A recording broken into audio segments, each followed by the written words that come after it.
Hanzi nachiremba ini ndakuchisimuka ndouya ndonotora bhurukwa pariri, asi ndasimuka kutora bhurukwa iro pariri munobvisa mombe 5, mombe 2 dzamambo, mombe 3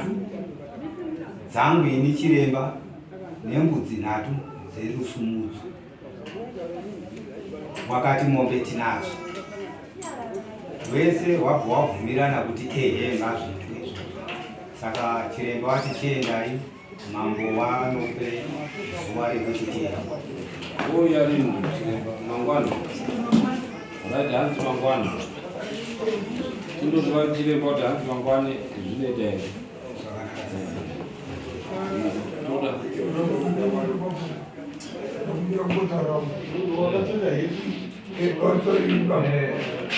inini baba inani kuti mati wabvumira abvuma munhu akabirwa. Mirai baba, vanhu vangu ava vanhu vakagara mudare makagara wati kudii wese mati wese wati kudii wachitaura pana chiremba.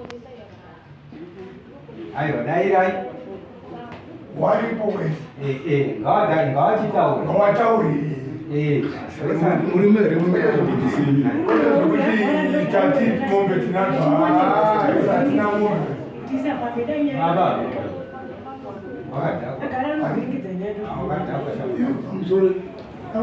matini na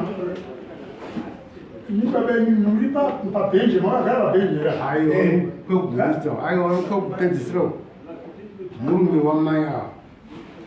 mai wekubirwa perugwa wekuba mukadzi wavo ndiye ari kuti mangwana ngauya.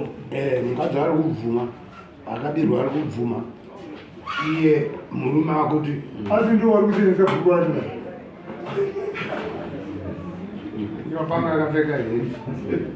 asi mwaita mbokova nemabhuku. chinotswa kuti chiremba vanhu sekubvumira kwavaita kuti mangwani zvoita here kana kuti kuswera mangwani wati uyai tiri redio kudai henyu matara achipinda munotaurirwa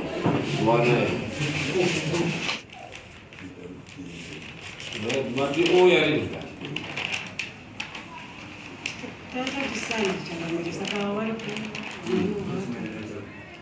oya rini inanauramba sinini chokubata ndinamopandi ababugwa esamukuramba kuti chiremba uya handisi kuramba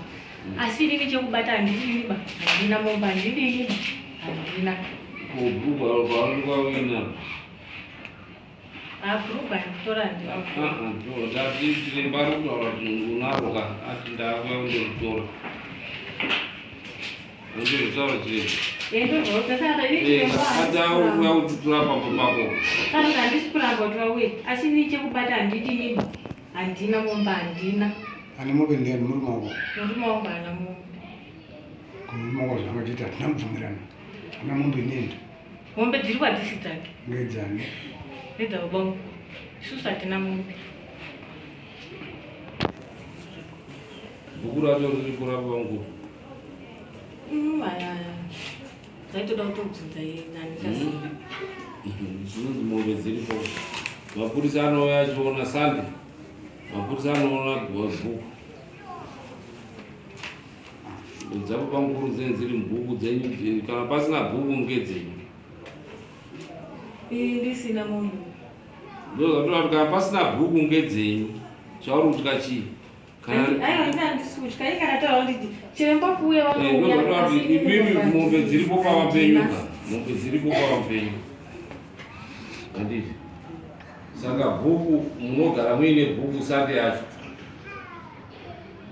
kana rirava zvoonekwa zvinoonekwa kuti ngedzabva mukuru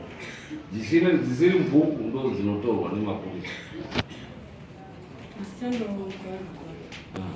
aiwa kabhuku tiri kutaura bhuku ndosanganizve mabhuku andisati mombe dzadzisi dzangu iwe unoziva ka kuti pane dzisiri mubhuku ari unozviziva indikutaura kuti handina mombe Iyo unakweka ngaine chiremba wanototora mombe dziripo